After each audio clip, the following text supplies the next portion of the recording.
Art schools have had centuries to refine their techniques for training artists. So even if, like me, you're just out here practicing art on your own, you can still incorporate their core principles into building your general art plan. And so I spent a bunch of time researching and learning and talking to art professors about how art schools actually train their artists. So I can just tell you about it, and then we can take what we want from them and improve how we practice drawing. One of the greatest painters of all time once said, "Seeing artistically doesn't happen automatically. We must constantly develop our powers of observation." Which is why when you look at art schools, regardless of all the different kinds of art that they teach, at the basis, one of the absolute most core skills is learning how to use your eyes properly. How to visually understand certain aspects of reality like proportions and color relationships and value contrasts, so that when we get to making our own art, we can create something that's somewhat convincing, no matter what stylistic direction you want to go in. Now, there's a lot of exercises that develop this artistic observation, with one of my favorite being negative space drawing. Negative space drawing involves drawing the shapes around and within the thing that you're observing, as opposed to drawing the thing itself. Drawing the gap in the chair and within the chair and around the chair, as opposed to drawing the actual chair. Because if you try to draw the chair normally, your brain's kind of preconceived idea of what a chair is supposed to look like is kind of going to get in the way, because your brain is going to be like, oh,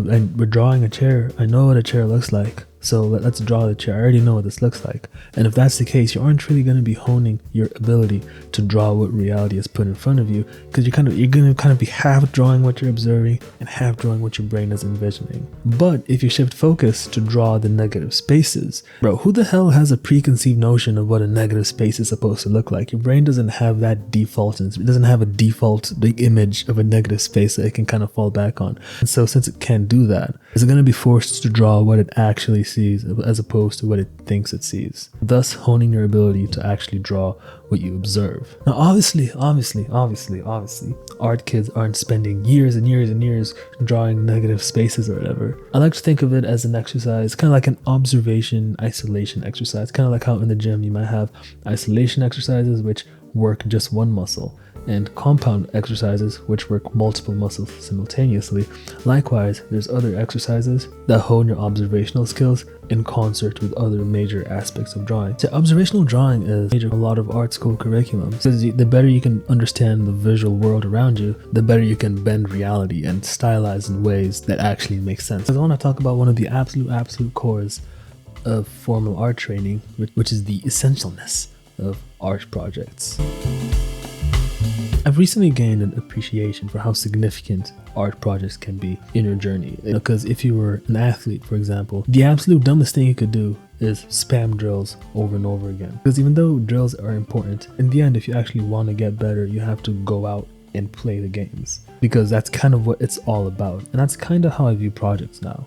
And there's like an ungodly amount of ways to define like art projects, but in this context, I'm seeing them as, assignments, in a sense, tasks where you take the skills that you've been honing throughout your exercises and your drills, so to speak, and you really try to put them to the test to gauge where you're at. And they can literally, they can be anything. For example, if you've been practicing drawing the head and you feel like you have a good grasp on it, you can then go on and do one of those like head grids to like really gauge where you're at. And that could potentially expose gaps in your understanding that you didn't realize before. And that's really the benefit of doing art projects, at least in this context and definition. You're really taking what you've learned, what you've been knowing, what you've been studying, and using them in like a practical application kind of way. So considering how essential doing planned out projects can be in your art journey, if you're kind of just practicing at home without any faculty planning it out for you, it can get kind of hard to find your own direction. And so I'll just show you how I've been going about planning my own art projects using Milanote, who's today's sponsor. Milanote's an online tool for visually organizing and planning out your creative projects and ideas. I start off with like a document that explains the general like overall idea, which is to first start off with painting basic references. That's kind of like phase one, because I really want to get accustomed to digital painting. It's not something I'm really that experienced at. So that's followed up with like a to-do list with like the 3 areas I want to work on. So I have my references here. These are my 3 next references I want to paint. But these are really going to be testing my lighting, like my lighting and my ability to draw like multiple figures, as well as just drawing like a more everyday regular scene, as well as like a bunch of references here. I'm not sure if I'll paint all of these, but these are like the kinds of things I want to paint. Now once that's all done, I added in like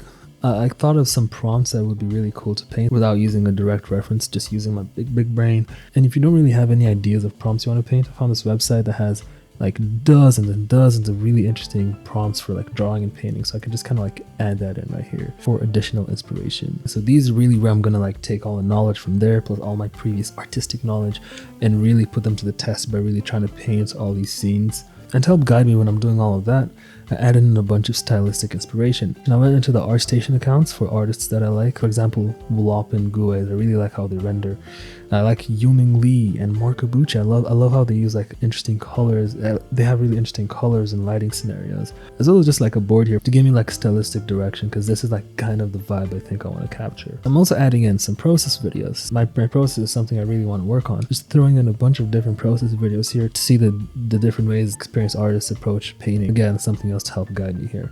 Now, just for fun, I went on to do like a kind of mock-up of how I'd use Milanote to like practice something like figure drawing, or something I know a lot of artists really want to improve on. This is basically like how I wish I did it like forever ago, just having everything nice and visually laid out for me. Starting off with like the basic plan to really nail down gesture, construction, and anatomy, as well as just adding in a bunch of resources for each of these sections. It's mainly just like YouTube videos for each sections, linking to artist portfolios, for example, linking to Michael Matesi's Instagram, since I like the way he like really loosely draws the figure, or linking to Michelangelo, the GOAT, linking to a site that has a bunch of his drawings for some more like anatomical drawing examples, and including like a board in each section. It just contains a bunch of ideas, a bunch of inspiration on how I want this art to look like. If you're ever away from your computer or laptop and you're just out in the wild and you see something interesting, Milanote syncs with your phone too, so you can access and tweak your boards from literally anywhere in the world. And if you ever want to collaborate on a project, maybe you want to do a group project with a bunch of artists, you can link them to your board, either just for them to see it or for them to edit it as well, which is pretty convenient. What's great is that Milanote is available to you for free with no time limit. So head on over to the link in the description or in the pinned comment to sign up for a free Milanote account and make planning your art projects a whole lot easier. Now this is probably the most interesting to try and implement on your own. Imagine putting your art that you spent hours and hours on in front of a bunch of other artists who have absolute free reign to examine it and scrutinize it as much as they want and tell you exactly what they like about it and exactly what they don't like about it. That seems like it would be a hell of an experience. But there's a reason it's such a staple at art school, because you can imagine how much deeper of an insight you'd get into yourself as an artist that you perhaps would have never recognized on your own, as well as also getting the chance to develop a more critical eye via hyper-examining other artists' work as well. Now, critiques are probably the hardest thing, I think, to model if you're just going at this alone. There are some half solutions, you know, you could join some online group or online forum that discusses art, but I don't know, are you really gonna get in-depth critiques with people discussing your art in length? Probably not. Maybe, but like probably not. Which is why I think the best approximation for this entire thing is learning how to get better at self-critique. Now, a cool way I've found for doing this is by, well, watching critiques. There's this YouTube channel that's ran by this former art professor from this one of the top ranked art schools in the country, and it's got so many long form videos of her just critiquing a bunch of art or her class of students, and it's so interesting to kind of see what their thought processes are when examining art. And even though the work is more abstract in a sense, which isn't like my own personal inclination, there's still a bunch of value to be gained by understanding what trained artists look for in a specific piece, which can then help you get better at being more critical of your own work, but obviously in like an actually constructive way. So even though like a group critique, for example, would be a best case scenario, I think getting that can be somewhat hard to access if you're not surrounded by other artists who want to do it as well. And so a passable approximation in my eyes is just learning how to get better at self-critique. Now, what I want to show you is how I approach incorporating a lot of these ideas into how I study drawing, and then you can take what you like from that, or you can like judge me for doing it stupidly, I guess. So the basic structure that we started off talking about, starting off with things like observational drawing or perspective or whatever, and kind of branching out from there, that's kind of like the general pattern.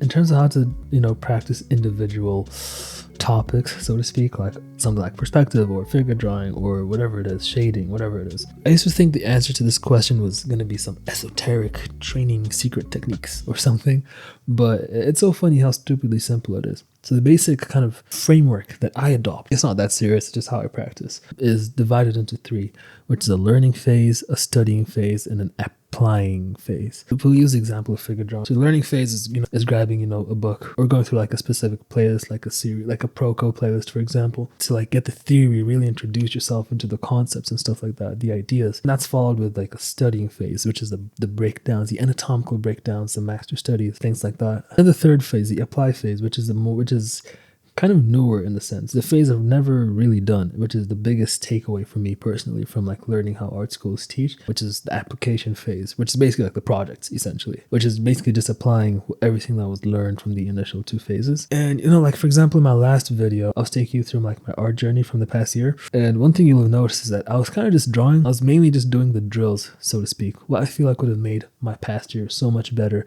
is having actual self-assigned projects, like tasks at the end of each kind of topic that I was practicing. Like I talked about the head grids earlier. I spent a lot of last year practicing heads. I didn't do a head. I should have done something like that, like a head grid. That would have been really cool to do. I guess I can always just do it, but I'm kind of scared of doing it now. So I already described to you when I was talking about Milanote how I'm planning on doing this right now, which is painting direct references for a bit, bringing up my understanding of like color and light and rendering and like improving my overall process, and then fully solidifying all of that and then trying to paint directly from prompts, which I've never done, which would be really cool. Kind of scary, but it's gonna be fun. Third element, which ties into everything above, is the critiques, which again, I don't think self-critique can replace like a group critique or an instructor's critique, but I think it is better than not having any sort of critical examination of your own art.